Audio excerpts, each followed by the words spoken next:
why it's important that women actually create profit in their businesses.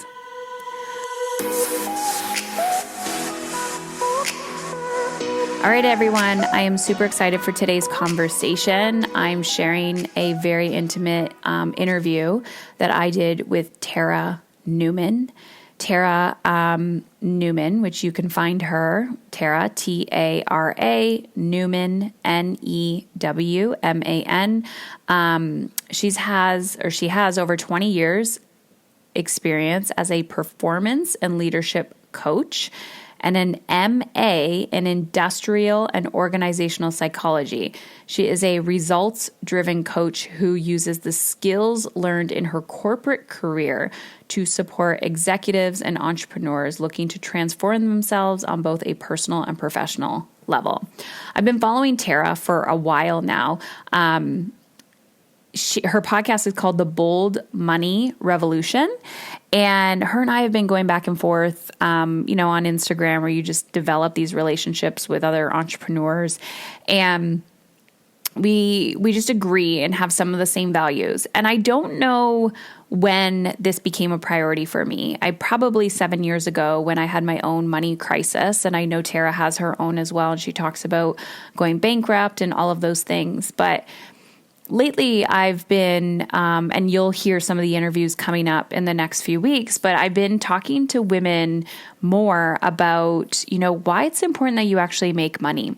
Because what I see is in my Mastery Business coaching program, when women choose to create a business, we have so much of inner turmoil that we have to combat with on a daily basis. Self-doubt, overwhelm, trying to manage it all and take care of the family and do whatever we're doing.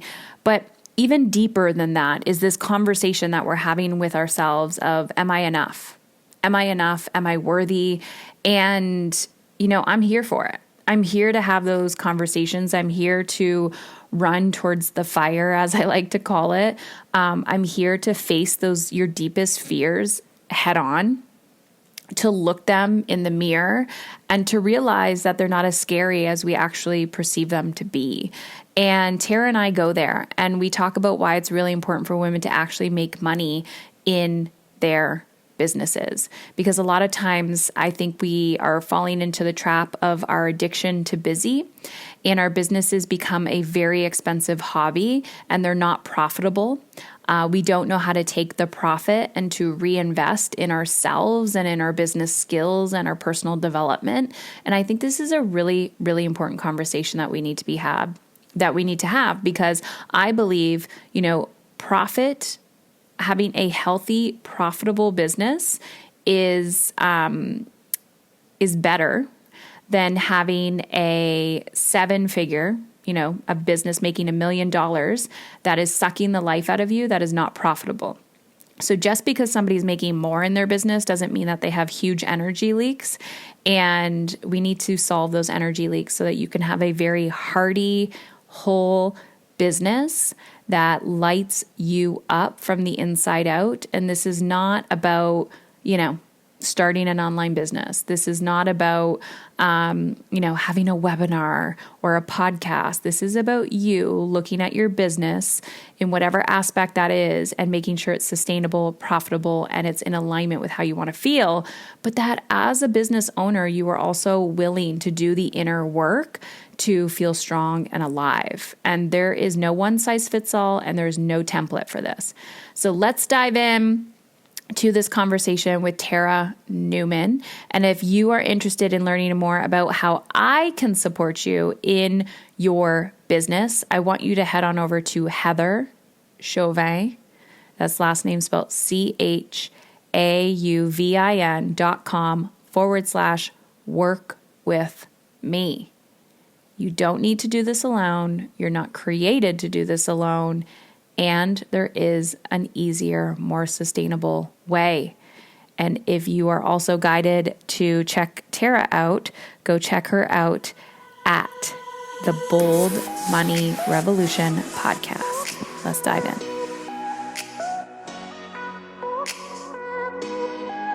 All right. Hello, Tara. I'm so excited to have this conversation. Hey, Heather, as I said in our Instagram back and forth, I am like, what I say, delighted, excited. I couldn't wait to be here with you and just have this chat for sure. Yeah, because I like to prepare, but it's also nice when you have a little bit of a relationship with someone. And most of our relationship has been through IG DMs and just following people. And I'm always, my insides are always going, yes, yes, when I read your post. So that's why I'm excited that we're having this conversation today. Before I hit record, I said, what are you really passionate about right now? And this topic of, you work with a lot of women in business, and it doesn't matter if you're a business owner. Like, business is a hat that we wear, right? It's one role that we play, but women and fatigue. So let's dig in through your lens of being a business owner. I'm just going to give you the microphone. Why? Give me a little background. You're like, oh, we're jumping in. A little background of why this is, for people who don't know who you are, but why you're so passionate about this right now, what you've noticed in your own experience. Sure. So just a little bit about me then to jump in. I teach women, business owners, how to increase their sales so they have cash flow, so they can provide for their families, so they can have that financial freedom that they're looking for. But what is important for me is that I do it in a way that, one, allows them to step into this from a place of excitement and enthusiasm, and step out of it from a place of stress and overwhelm. And a lot of the tactics that are being shared with women business owners create a lot of stress and overwhelm and complication that doesn't need to be there, specifically for women, because we hold a lot of other things. So if you're watching this video right now, you can see our facial expressions of like the unspoken word, but the mutual understanding. Yeah. Because, I think the last year has really hit home for so many women, and it's hit women so hard, how much we really hold.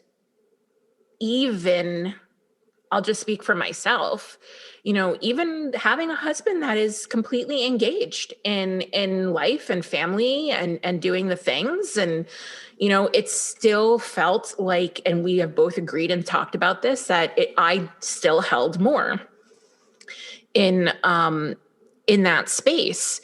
And so how can women be creating businesses that don't further exhaust them, that don't further complicate their lives, but that truly become their creative outlets, something that brings joy and enthusiasm to their lives, something that feels good for them to be a part of, because that's actually when we make money. When we're feeling good and when we're feeling energized. I know you and I are probably going to have a whole jam and a half on energy, because I know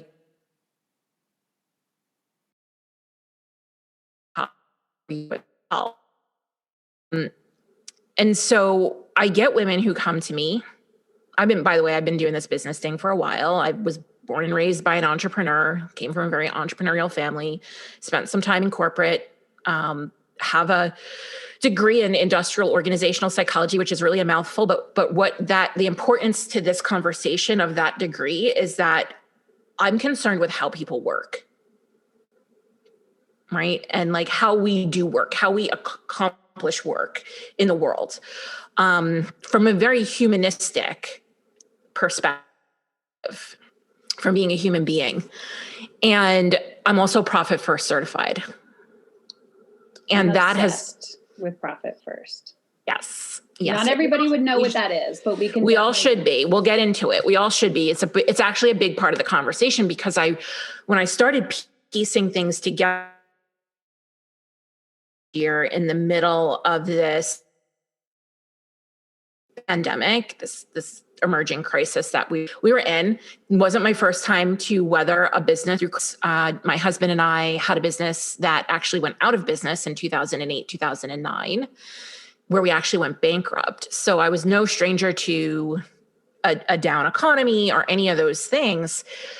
But I was looking at it from a much more mature lens because of what I learned back in 2008 and 2009. And so I have women showing up for my programs, and they're tired. They're exhausted. Let's see, they feel like a bag of shit. They tell me. I kind of curse. Sorry, cursed.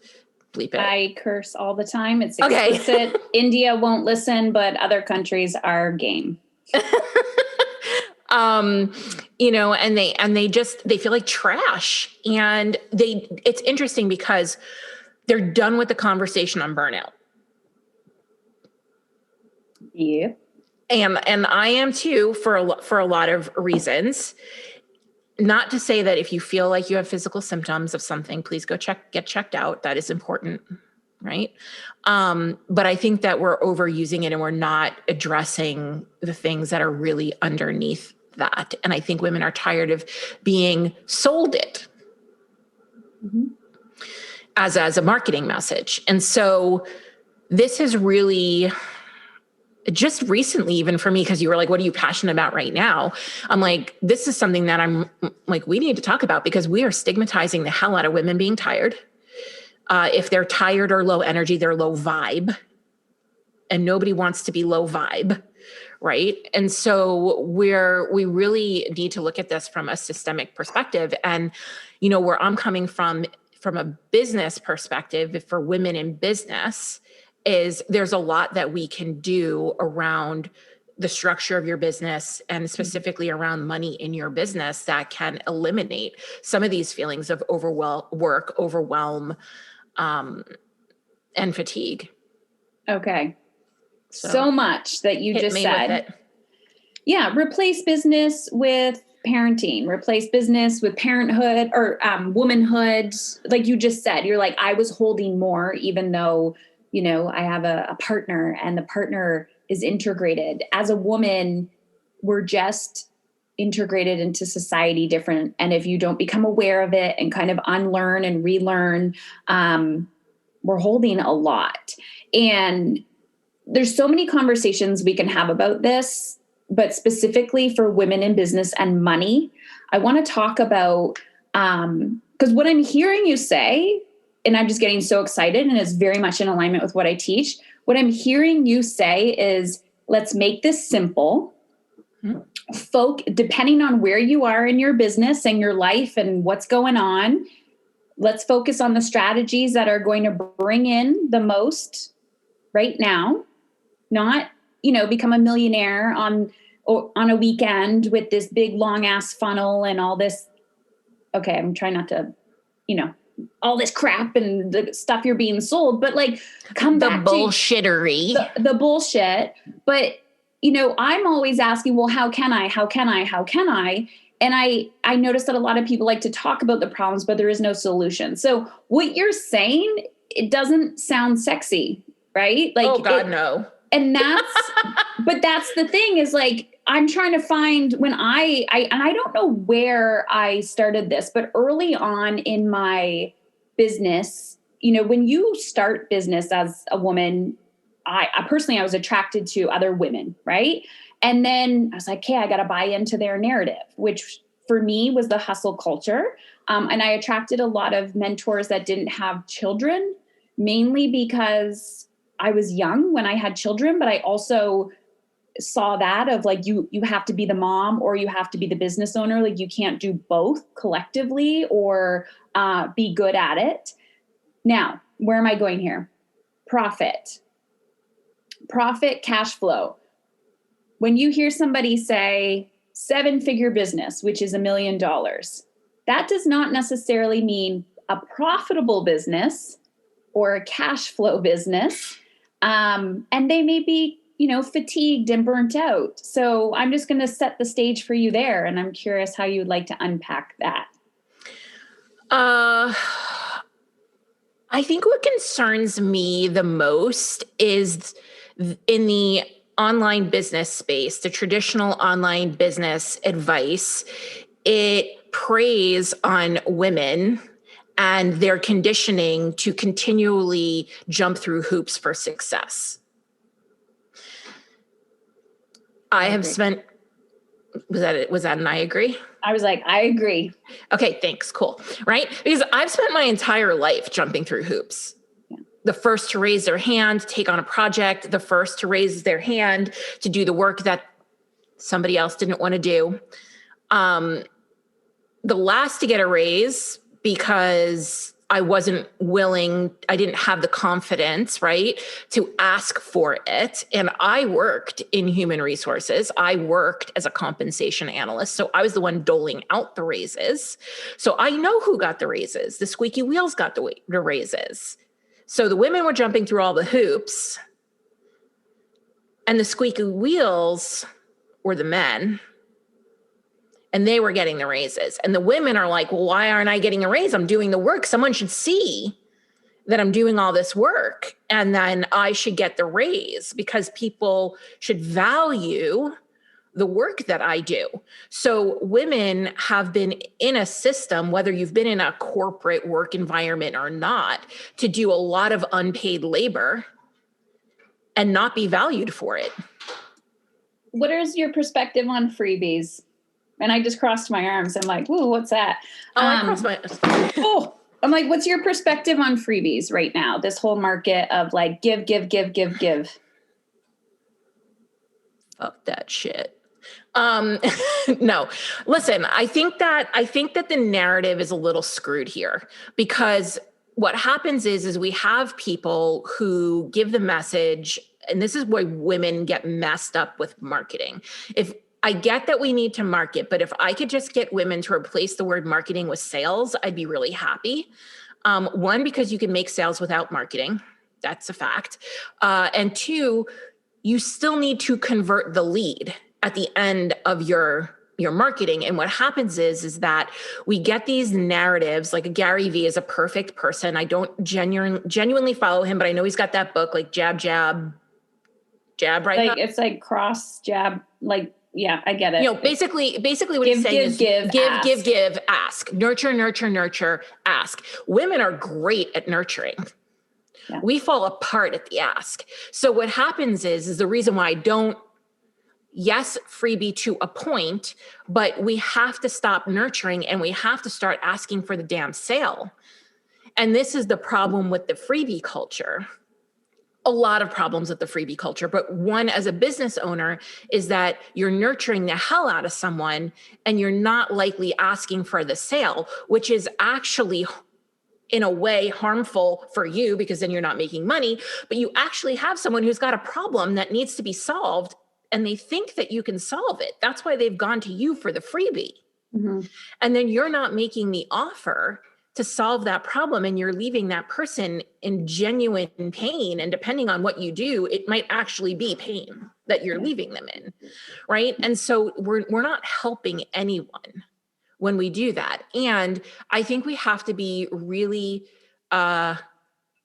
intentional about what is free in our businesses and what is not free in our businesses and how that works. So you and I both have podcasts.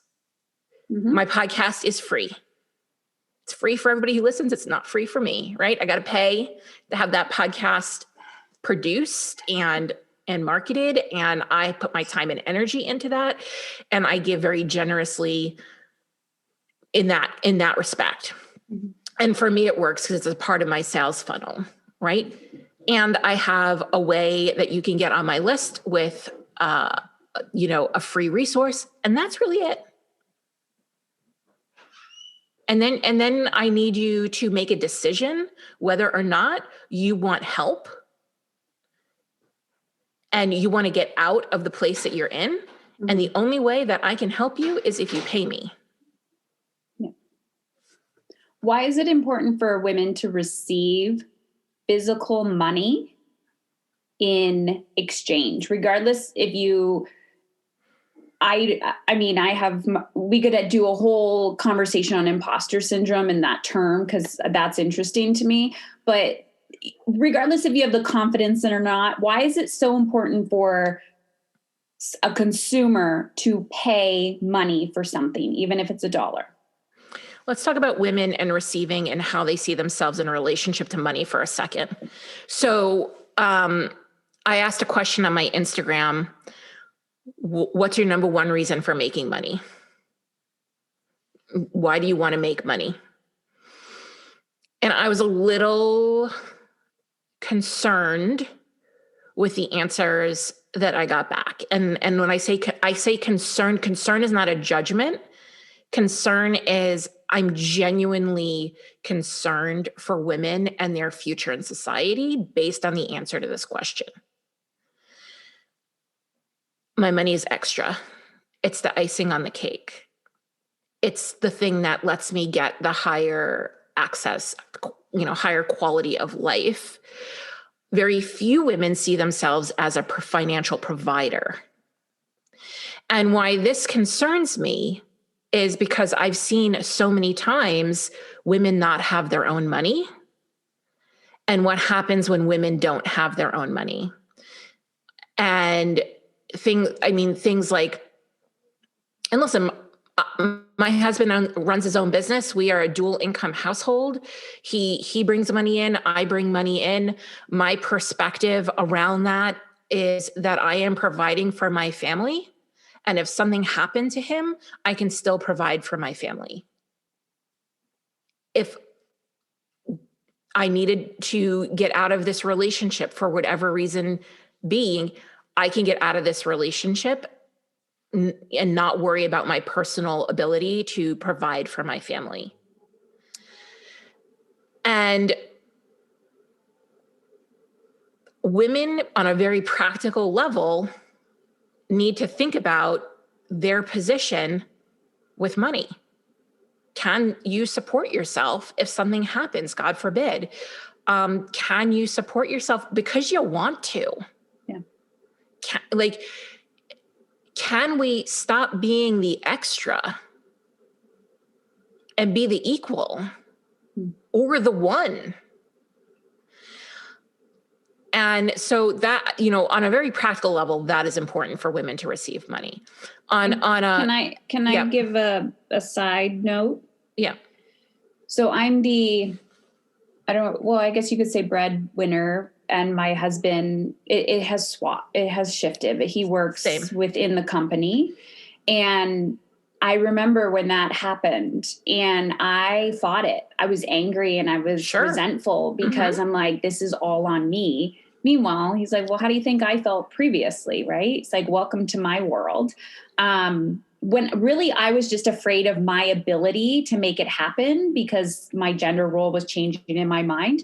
But beyond money and our capacity to, whether you have a business or not, we attach so much of our worth to what's in our bank account and what we make. And I see so many women unwilling to invest in themselves when the money is there because they have to ask for permission, or they think because they don't make any money or as much money, they're not allowed. And so detrimental, because why is your value come from that when you are an equal partner, but maybe it's not going into a specific bank account with your name on it or something like that. So yeah, I just wanted to add that because I see it. It's like, sure, but you're contributing, but there's no paycheck with your name on it, if that makes sense. Yeah. So first of all, I totally get like the whole role swap around money. I had to really kill my Disney princess story when I started my business, that my husband was going to somehow ride in on a white horse and rescue me and save me, which is weird because I never even watched Disney as a kid. But this is the stuff you pick up. We pick this up, right? And that's what's so alarming to me is how we've been shaped and programmed by a system that was designed to keep women small. And so, I've had to kill the Disney princess story. I had a whole bag of stuff around, if I make more money, he won't love me. He's going to leave me. We're going to grow at different rates. And I mean, like full on tantrum tears over this stuff, like took a significant amount of work personally to navigate, to receiving, to seeing my value. Women, I think, have a hard time receiving because they don't see themselves as valuable or of value. Yes, we have stuff around money and how that impacts us in terms of our self-worth. Just like the number on the scale, the money in the bank account. And, I think that the critical issue here, and I heard you saying this about, there's always a negotiation. Can I use this money to invest in myself? And the one thing that I did not expect in the outcropping of my work with Profit First was that it gives women a context and a system in which to speak about money that's clear and understandable, and it doesn't feel so nebulous. And so when I started using Profit First with my clients, they became more confident in their money. They knew where it was going. They know how much they're paying themselves. They know how much they're bringing in. They know they have enough saved for taxes, and they're able to have a different conversation with their partner, because Tony Robbins has this quote, and he says, when two people enter a room and there's rapport, the one who is most certain will influence the other. And for the majority of women, that person who has been most certain around money has always been somebody else. An accountant, a spouse, a parent, like whatever, a banker, and when we put this system, a simple system, in their hands that they have language for and that they can speak to, it increases their confidence and it increases their certainty around money. So it completely changes the dynamic in the conversation. The interesting part, so I'm curious if you have like an elevator line of what Profit First is. If people are like, I hear Profit First, I keep hearing it, I don't know what it means. Sure. Profit First of all, is a book written by Mike Michalowicz.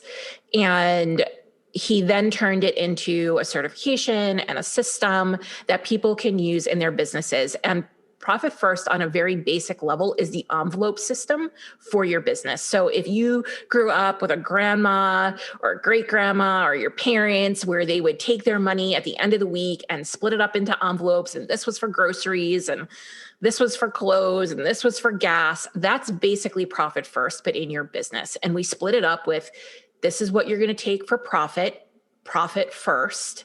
This is what you're going to take for your owner's pay. This is what you're going to put aside to pay your taxes, so you're not up worrying all night that you're going to wind up in the clink. And this is then what's left over. Not I've spent all my money and now there's nothing left at the end of the month, but with what's left over, you run your business. And then you see if your business is an actual business or a very expensive hobby. Mm-hmm. Yes.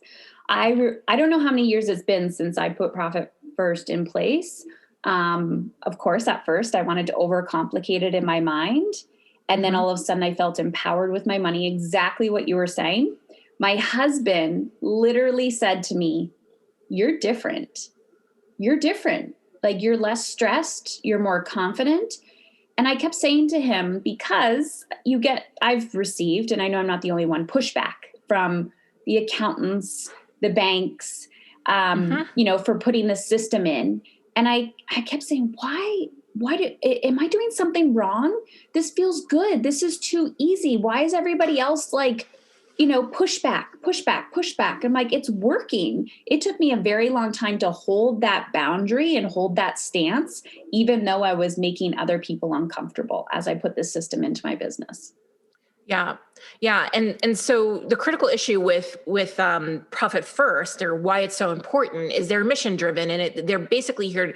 The system is here to cure entrepreneurial poverty, because 83% of business owners are living paycheck to paycheck. Yeah. And is that female, male? Do you know the ratio? Okay. So actually I had a split moment where we were talking and I'm like, oh, I wonder if this is like, how I would think about splitting this out gender wise. And what's really interesting is is, I'm not even sure I would put, I don't know, but I'm like, are women even enough women making money to be living check to check? Right? Like, because we have data from like the 2018, I know this is an old survey, it's been redone, but we have data from the Amex small women's small business survey that says 88% of women are making less than $100,000 a year in their business. Mm-hmm. Wow. That doesn't sound like a business, though. That sounds like a very expensive hobby. Well, I think yes, it's a very expensive hobby. And I think the problem is that we've made business ownership such a low barrier to entry to some extent. I mean, listen, I think you got to unpack. I think that number has to get unpacked from a lot of different perspectives, that there are women who start businesses out of necessity, whether it be for childcare or mental health or chronic health, or, some kind of discrimination in the workplace, reasons for starting businesses. And, most businesses aren't capitalized, right? And it's hard to get off the ground if you don't have some money to invest in a business, even when there is a low barrier to entry. But I think too, that there's such a low barrier to entry, like women are seeing this as like pioneering, right? Like anybody can start a business just by flipping open an app these days. And if you have some expertise, but there's it's so much more than that that's not being talked about. Yeah.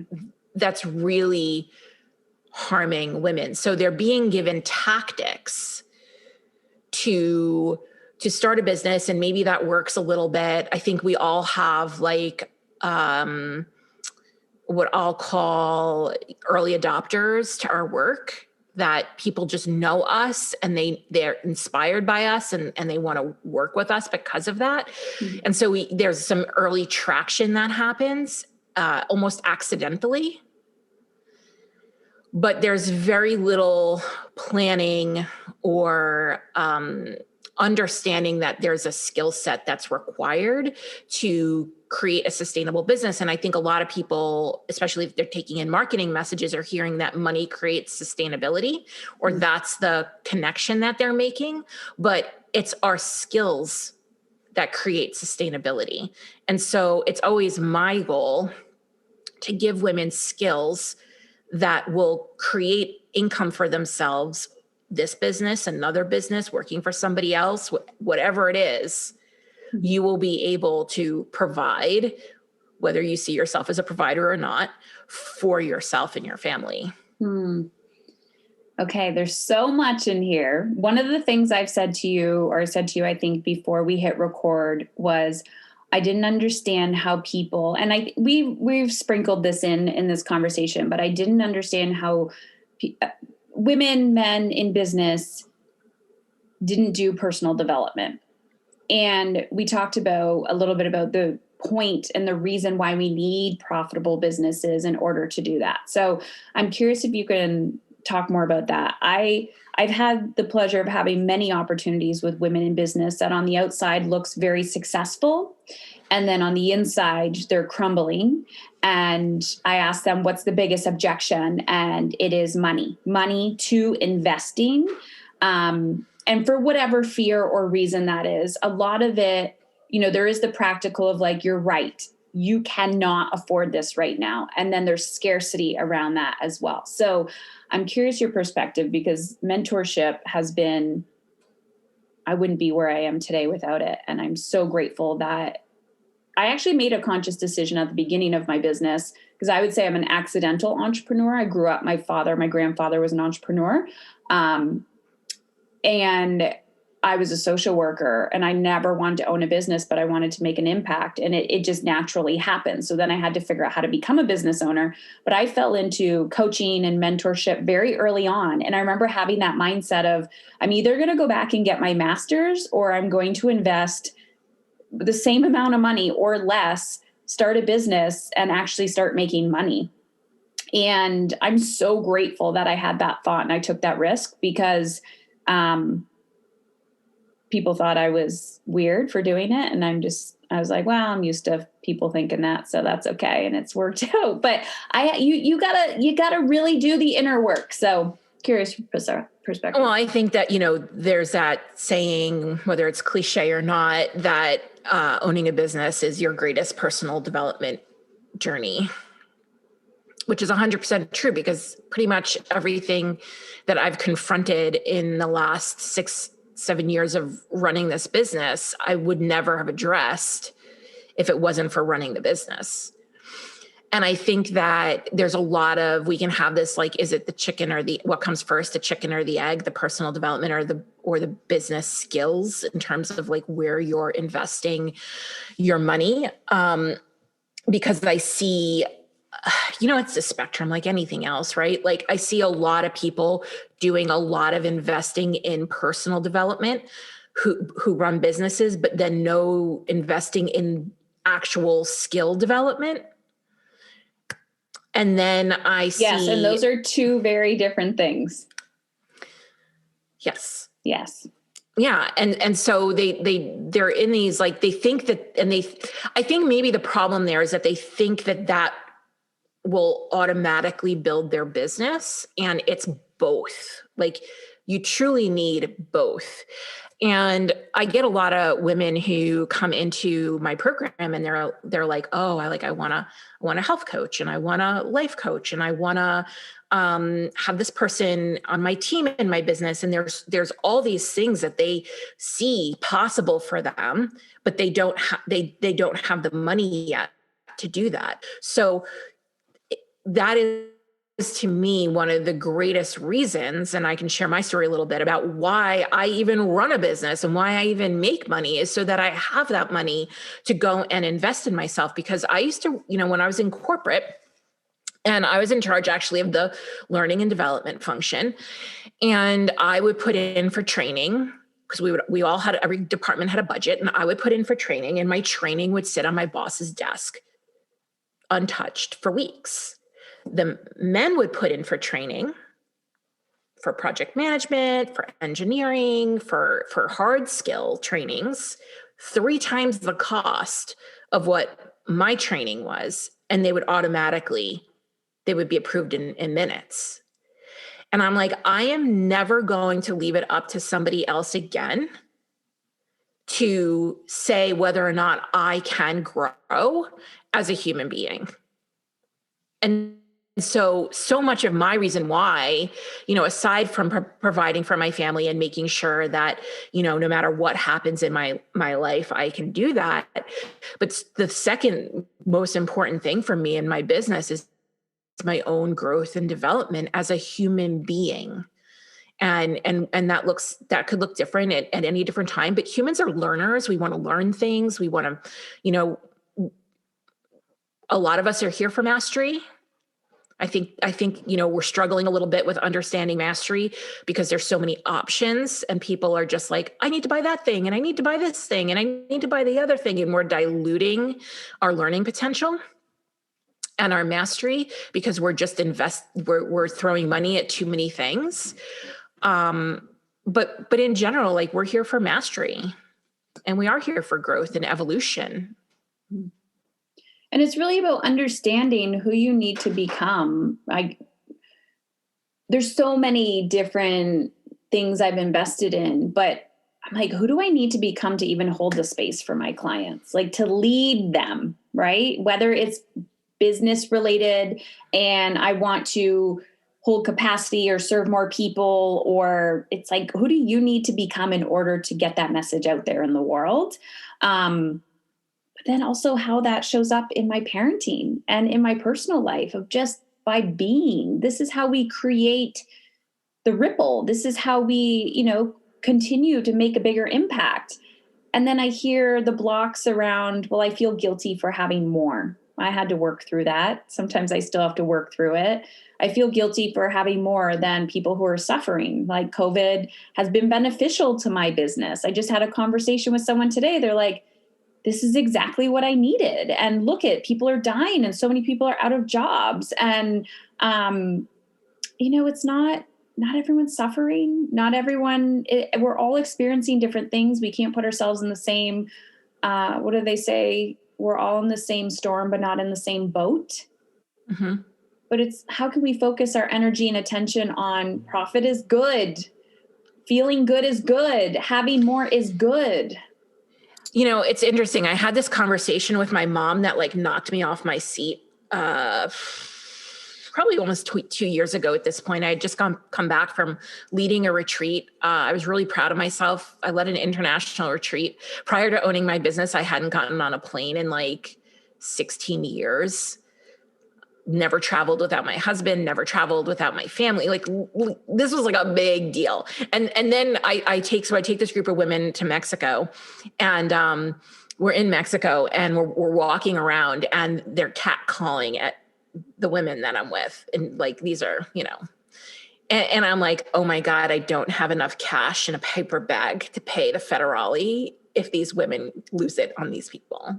And so the fact that I brought all women home with me and that nobody wound up and I didn't need to wind up bribing any Mexican government officials, for me was like a huge win, right? Because I was like, ladies, like, let's not wind up somewhere where we don't want to be. It's okay. So anyway, I was really proud, and we were chatting, and my mom said to me, this is before I got certified in Profit First. I probably was just implementing it in my own business at the time. And she said to me, she says, women always just settle for enough. Mm. And I was like, tell me more. Because you don't often hear from that generation of women talking about money and things like that. My mom stayed home for a long time, but then toward the end of her working years, she did go to work, and she had a very successful career, and she's super fun. She loves investing in the stock market. She's taught herself how to do that.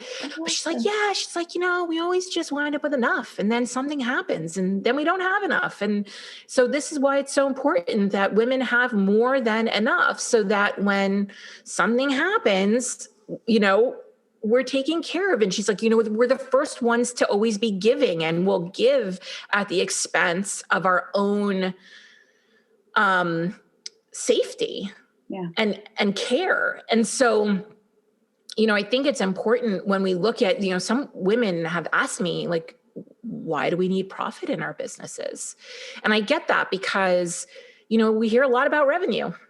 Mm-hmm. And businesses with all revenue and no profit don't take care of you as the business owner. And you have to ask yourself, when you hear all these messages around revenue, who's benefiting from you not having any profit? Just need everybody to kind of think about that. Like, the people selling, you're not benefiting. Mm-hmm. Mm-hmm. Right. And like, it's like one more way to keep women without wealth. Yeah. So, why do you need profit? Well, profit goes to paying down any kind of, high leverage credit card debt that you might have, or maybe you have some student loans. You can use your profit to celebrate the fact that you have done this incredibly challenging thing, and you're doing it well enough that you have money left over. You can use your profit to invest in your own wealth. Maybe you want to buy property. Maybe you want to have some stocks. Maybe you want to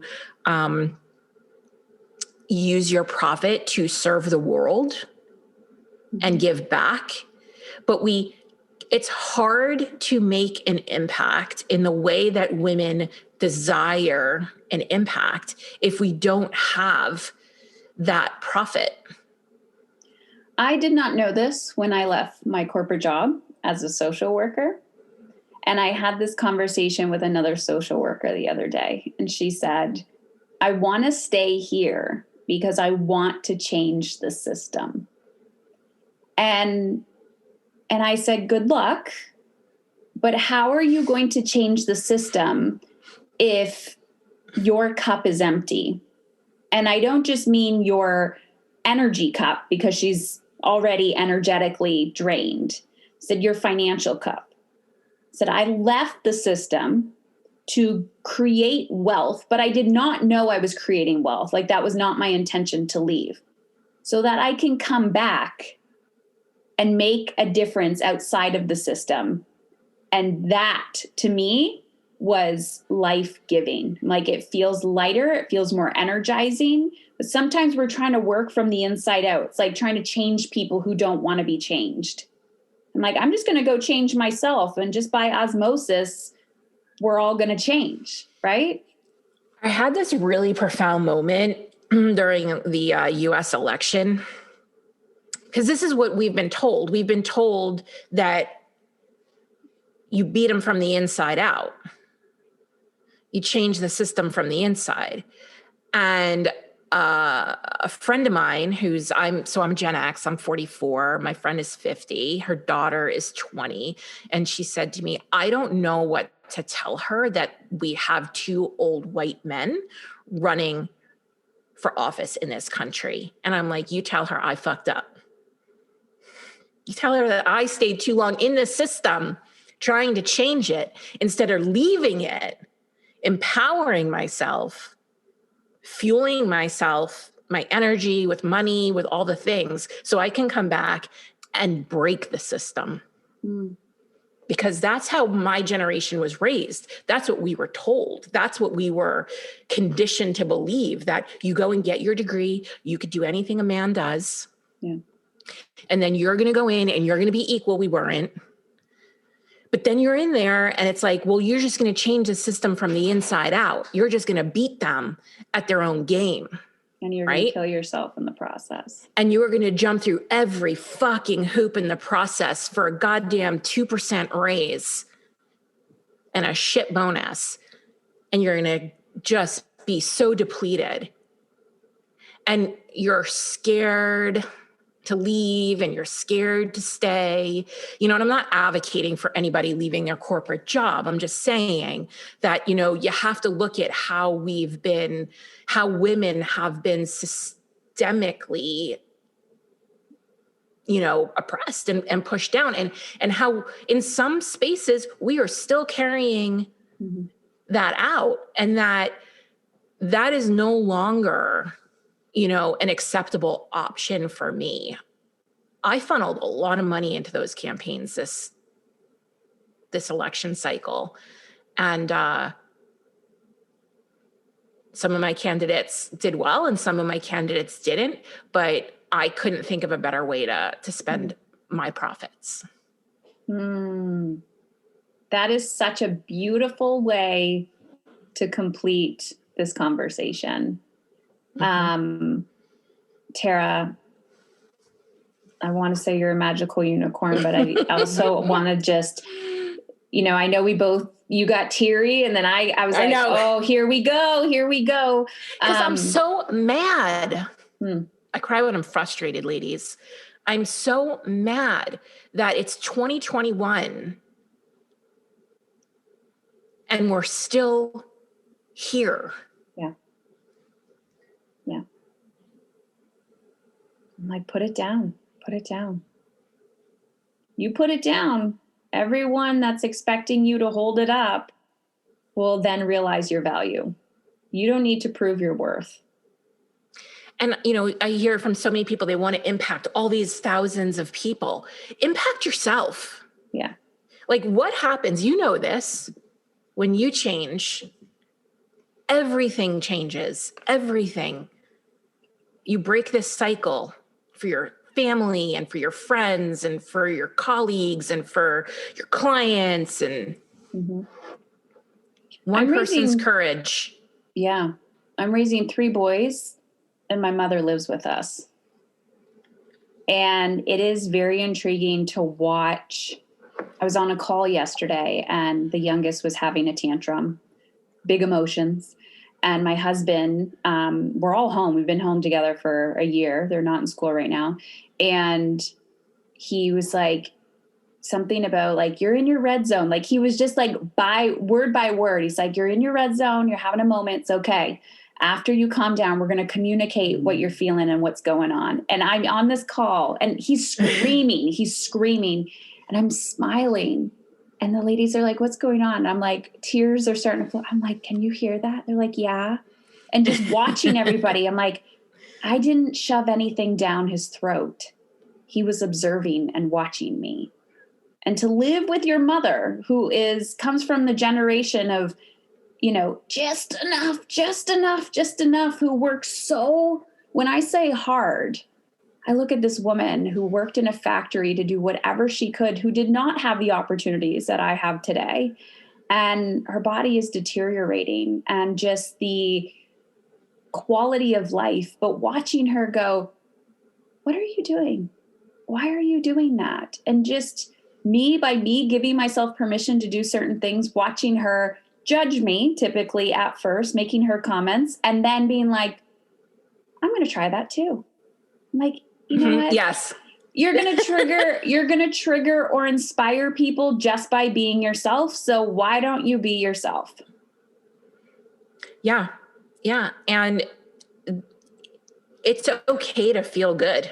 Like, as a matter of fact, it's a requirement because, when I teach the women in my programs how to run businesses, it's like, it has to be exciting. Yeah. Your business has to excite you and you have to be enthusiastic about it. Yeah. And that's sometimes the most triggering thing I say, because we have never been allowed to feel that way about our work. Oh, yes. So Tara, where can people get more of you? You have a podcast. What are you up to? How do you work with people?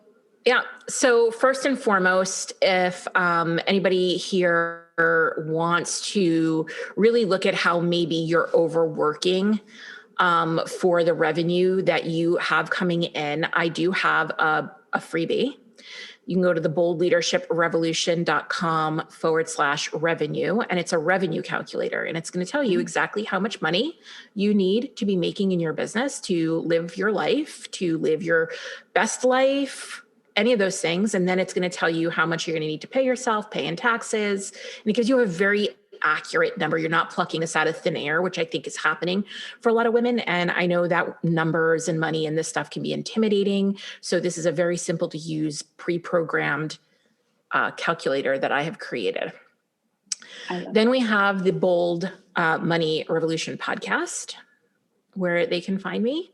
And either of those two places. I'm also on Instagram. I still like to hang out on Instagram now and again. So they can always find me there as well. I love that. Yeah, I'm in and out on Instagram. Like I just don't want to be walking around with my phone all day. I'm like, I could say this. I'm like, I don't want to be with my children thinking about how I should position the phone to take a photo. Be present, be present. And I always encourage people, what is your Instagram handle? At the Tara Newman. Perfect.